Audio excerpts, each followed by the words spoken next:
ಓಂ ಅಥ ಶ್ರೀಮದ್ಭಗವದ್ಗೀತಾ ಮಾಹಾತ್ಮ್ಯಂ ಧರೋವಾಚ ಭಗವನ್ ಪರಮೇಶಾನ ಭಕ್ತಿರವ್ಯಭಿಚಾರಿಣಿ ಪ್ರಾರಬ್ಧಂ ಭುಜ್ಯಮಾನಸ್ಯ ಕಥಂ ಭವತಿ ಹೇ ಪ್ರಭು.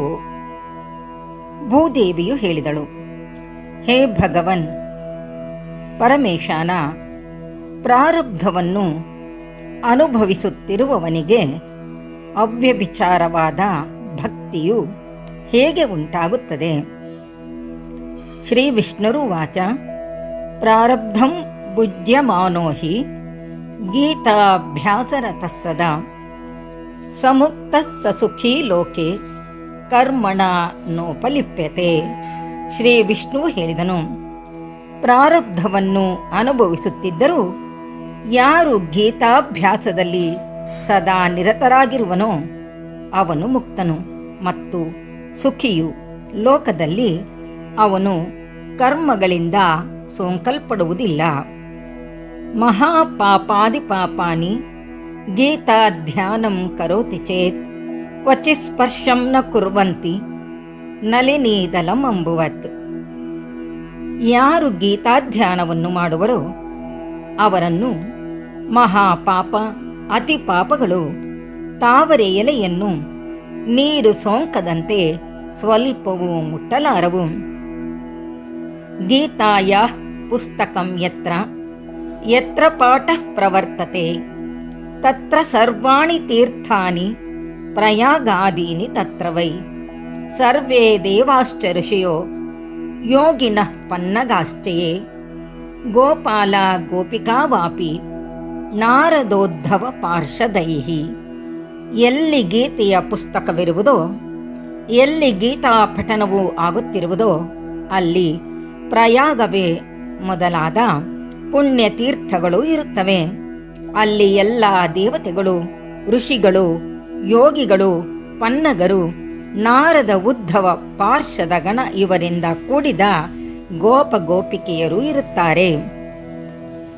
ಸಹಾಯೋ ಜಾಯತೆ ಶೀಘ್ರಂ ಯತ್ರ ಗೀತಾ ಪ್ರವರ್ತತೆ ಯತ್ರ ಗೀತಾ ವಿಚಾರಶ್ಚ ಪಠನಂ ಪಾಠನಂ ಶ್ರುತಂ ತತ್ರಾಹಂ ನಿಶ್ಚಿತಂ ಪೃಥ್ವಿ ನಿವಸಾಮಿ ಸದೈವ ಹಿ. ಎಲ್ಲಿ ಗೀತೆಯು ಪ್ರವೃತ್ತವಾಗಿರುವುದೋ ಅಲ್ಲಿ ಸಹಾಯವು ಶೀಘ್ರವಾಗಿ ಒದಗುತ್ತದೆ. ಹೇ ಪೃಥ್ವಿ, ಎಲ್ಲಿ ಗೀತಾ ವಿಚಾರವು ಮತ್ತು ಪಠನವು ಪಾಠನವು ಕೇಳಿಸುವುದೋ ಅಲ್ಲಿ ನಾನು ಸದಾ ನಿಶ್ಚಯವಾಗಿ ವಾಸಿಸುತ್ತೇನೆ. ಗೀತಾಶ್ರಯೋಹಂ ತಿಷ್ಠಾಮಿ ಗೀತಾ ಮೇ ಚೋತ್ತಮಂ ಗೃಹಂ ಗೀತಾ ಜ್ಞಾನಮುಪಾಶ್ರಿತ್ಯ ತ್ರೀನ್ ಲೋಕಾನ್ ಪಾಲಯಾಮ್ಯಹಂ. ನಾನು ಗೀತೆಯ ಆಶ್ರಯದಲ್ಲಿ ನಿಂತಿರುತ್ತೇನೆ. ಗೀತೆಯು ನನಗೆ ಉತ್ತಮವಾದ ಗೃಹ. ಗೀತಾ ಜ್ಞಾನವನ್ನಾಶ್ರಯಿಸಿ ನಾನು 3 ಲೋಕಗಳನ್ನು ಪರಿಪಾಲಿಸುತ್ತೇನೆ. ಗೀತಾ ಮೇ ಪರಮಾ ವಿದ್ಯಾ ಬ್ರಹ್ಮರೂಪಾನ ಸಂಶಯ ಅರ್ಧಮಾತ್ರಾಕ್ಷರಾ ನಿತ್ಯ ಸ್ವಾನಿರ್ವಾಚ್ಯ ಪದಾತ್ಮಿಕ. ಗೀತೆಯು ನನ್ನ ಬ್ರಹ್ಮರೂಪವಾದ ಪರಮವಿದ್ಯೆಯು. ಇದರಲ್ಲಿ ಸಂಶಯವಿಲ್ಲ. ಅದು ಅರ್ಧ ಮಾತ್ರೆಯು, ಅಕ್ಷರವು, ನಿತ್ಯವೂ ಮತ್ತು ಅನಿರ್ವಾಚ್ಯ ಪದಸ್ವರೂಪಿಯೂ ಆಗಿದೆ. ಚಿದಾನಂದೇನ ಕೃಷ್ಣೇನ ಪ್ರೋಕ್ತ ಸ್ವಮುಖತೋರ್ಜುನಂ ವೇದತ್ರಯೀ ಪರಾನಂದ ತತ್ವಾರ್ಥಜ್ಞಾನ ಸಂಯುತ. ಚಿದಾನಂದ ಸ್ವರೂಪನಾದ ಶ್ರೀಕೃಷ್ಣನು ತನ್ನ ಬಾಯಿಂದಲೇ ಅರ್ಜುನನಿಗೆ ವೇದತ್ರಯೀರೂಪವು, ಪರಮಾನಂದವು, ತತ್ವಾರ್ಥ ಜ್ಞಾನದಿಂದ ಕೂಡಿರುವುದು ಆದ ಈ ಗೀತೆಯನ್ನು ಹೇಳಿದನು. ಯೋಷ್ಟಾದಶ ಜಪೇ ನಿತ್ಯಂ ನರೋ ನಿಶ್ಚಲ ಮಾನಸಃ ಜ್ಞಾನ ಸಿದ್ಧಿಂ ಸಲಭತೆ ತತೋ ಯಾತಿ ಪರಂ ಪದಂ. ಯಾವ ಮನುಷ್ಯನು 18 ಅಧ್ಯಾಯಗಳುಳ್ಳ ಈ ಗೀತೆಯನ್ನು ನಿಶ್ಚಲ ಮನಸ್ಸಿನಿಂದ ಪಠಿಸುತ್ತಾನೋ ಅವನು ಜ್ಞಾನ ಸಿದ್ಧಿಯನ್ನು ಪಡೆದು ಅನಂತರ ಪರಮಪದವನ್ನು ಹೊಂದುತ್ತಾನೆ. ಪಾಠೇ ಸಮರ್ಥ ಸಂಪೂರ್ಣೆ ತತೋರ್ಧಂ ಪಾಠಮಾಚರೇತ್ ತದಾ ಗೋದಾನಜಂ ಪುಣ್ಯಂ ಲಭತೆ ನಾತ್ರ ಸಂಶಯಃ. ಗೀತೆಯ ಪೂರ್ಣ ಪಾರಾಯಣವನ್ನು ಮಾಡಲು ಅಸಮರ್ಥನಾಗಿದ್ದಲ್ಲಿ ಅರ್ಧವನ್ನು ಪಾರಾಯಣ ಮಾಡಿದರೂ ಗೋದಾನ ಮಾಡಿದ ಪುಣ್ಯವನ್ನು ಪಡೆಯುತ್ತಾನೆ. ಇದರಲ್ಲಿ ಸಂಶಯವಿಲ್ಲ. ತ್ರಿಭಾಗಂ ಪಠಮಾನಸ್ತು ಗಂಗಾಸ್ನಾನ ಫಲಂ ಲಭೇತ್. ಷಡಂಶಂ ಜಪಮಾನಸ್ತು ಸೋಮಯಾಗ ಫಲಂ ಲಭೇತ್. ಗೀತೆಯ 3ನೇ 1 ಭಾಗವನ್ನು ಪಠಿಸುವವನು ಗಂಗಾ ಸ್ನಾನದ ಫಲವನ್ನು, 6ನೇ 1 ಭಾಗವನ್ನು ಪಠಿಸುವವನು ಸೋಮಯಾಗದ ಫಲವನ್ನು ಹೊಂದುತ್ತಾನೆ. ಏಕಾಧ್ಯಾಯಂತು ಯೋ ನಿತ್ಯಂ ಪಠತೆ ಭಕ್ತಿ ಸಂಯುತಃ ರುದ್ರಲೋಕಮವಾಪ್ನೋತಿ ಗಣೋ ಭೂತ್ವಾ ವಸೇಚ್ಚಿರಂ. ಯಾರು ಪ್ರತಿದಿನವೂ ಗೀತೆಯ 1 ಅಧ್ಯಾಯವನ್ನು ಭಕ್ತಿಯಿಂದ ಪಠಿಸುವವರೋ ಅವರು ರುದ್ರಲೋಕವನ್ನು ಹೊಂದುತ್ತಾರೆ ಮತ್ತು ರುದ್ರನ ಗಣಗಳಲ್ಲಿ ಒಂದಾಗಿ ಬಹುಕಾಲ ಅಲ್ಲಿ ವಾಸಿಸುತ್ತಾರೆ. ಅಧ್ಯಾಯಂ ಶ್ಲೋಕಪಾದಂ ವಾ ನಿತ್ಯಂ ಯಃ ಪಠತೆ ನರಃ ಸ ಯಾತಿ ನರತಾಂ ಯಾವನ್ ಮನ್ವಂತರಂ ವಸುಂಧರೆ. ಹೇ ವಸುಂಧರೆ, ಗೀತೆಯ 1 ಅಧ್ಯಾಯವನ್ನಾಗಲಿ ಅಥವಾ ಅಧ್ಯಾಯದ 1 ಪಾದವನ್ನಾಗಲಿ ಯಾವ ಮನುಷ್ಯನು ನಿತ್ಯವೂ ಪಠಿಸುವನೋ ಅವನು ಮನ್ವಂತರವಿರುವವರೆಗೂ ಈ ಭೂಮಿಯಲ್ಲಿ ನರಜನ್ಮವನ್ನು ಪಡೆಯುತ್ತಾನೆ. ಗೀತಾಯಾ ಶ್ಲೋಕದಶಕಂ ಸಪ್ತಪಂಚಚತುಷ್ಟಯಂ ದ್ವೌ ತ್ರಿನೇಕಂ ತದರ್ಧಂ ವಾ ಶ್ಲೋಕಾನಾಂ ಯಃ ಪಠೇನ್ನರಃ ಚಂದ್ರಲೋಕಮವಾಪ್ನೋತಿ ವರ್ಷಾಣಾಮಯುತಂ ಧ್ರುವಂ ಗೀತಾಪಾಠಸಮಾಯುಕ್ತೋ ಮೃತೋ ಮಾನುಷತಾಂ ವ್ರಜೇತ್. ಗೀತೆಯ 10 ಶ್ಲೋಕವನ್ನಾಗಲಿ, 7 5 4 3 2 1 ಅಥವಾ ಅದರ ಅರ್ಧವನ್ನಾಗಲಿ ಯಾವ ಮನುಷ್ಯನು ಪಠಿಸುತ್ತಾನೆಯೋ ಅವನು ನಿಶ್ಚಯವಾಗಿ ಆಯುತ ವರ್ಷಗಳಷ್ಟು ಕಾಲ ಚಂದ್ರಲೋಕವನ್ನು ಹೊಂದಿರುತ್ತಾನೆ. ಗೀತಾ ಪಾಠದಿಂದ ಕೂಡಿರುವವನು ಮೃತನಾದ ಮೇಲೆ ಮಾನುಷ ಜನ್ಮವನ್ನು ಹೊಂದುತ್ತಾನೆ.